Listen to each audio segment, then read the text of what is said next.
बंगाल के राज्यपाल रहते हुए जगदीप धनखड़ और सीएम ममता बनर्जी के बीच की दूरियां तो जग जाहिर रही हैं। दोनों के बीच कभी भी किसी मुद्दे पर एक राय नहीं हो सकी। ममता के हर फैसले पर जगदीप धनखड़ ने सवाल उठाए थे और बंगाल में हिंसा के लिए वो लगातार सरकार पर आक्रामक रहे। उन्होंने कई बार ममता सरकार को फटकार लगाई थी, लेकिन जब उन्होंने उपराष्ट्रपति पद का चुनाव लड़ा तो ममता ने उनके खिलाफ जाने के बजाय चुनाव प्रक्रिया से किनारा करना ही ठीक समझा। ये सवाल उस वक्त भी हर किसी के मन में आया था, लेकिन दोनों के बीच इसी तल्खी को लेकर अब राजस्थान के सीएम अशोक गहलोत ने चुटकी जरूर ली है।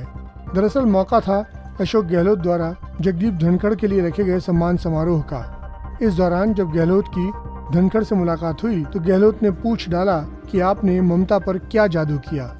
इस समारोह में गहलोत ने यह जानने की कोशिश की कि बंगाल की सीएम ममता बनर्जी का घोर विरोध करने के बावजूद भी उपराष्ट्रपति चुनाव के दौरान धनखड़ ने टीएमसी को अनुपस्थित कैसे करवा दिया।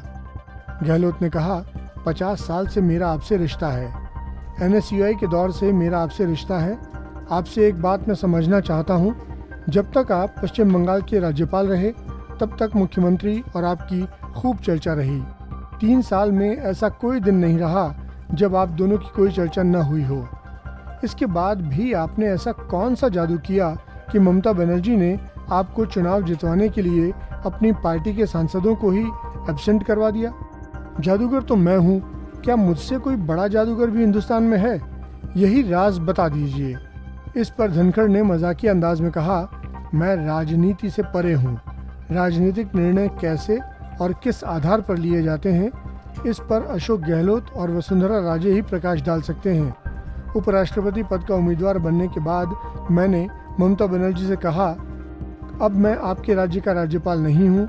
आप दिल पर हाथ रखकर सोचिए, क्या कभी भी मैंने कोई भी काम कानून और संविधान के दायरे के खिलाफ किया है? हालांकि ये पूरी बात मजाकिया लहजे में की गई, लेकिन इस दौरान अशोक गहलोत ने जगदीप धनखड़ और ममता बनर्जी के बीच हुई खींचतान का जिक्र कर माहौल को दिलचस्प बना दिया।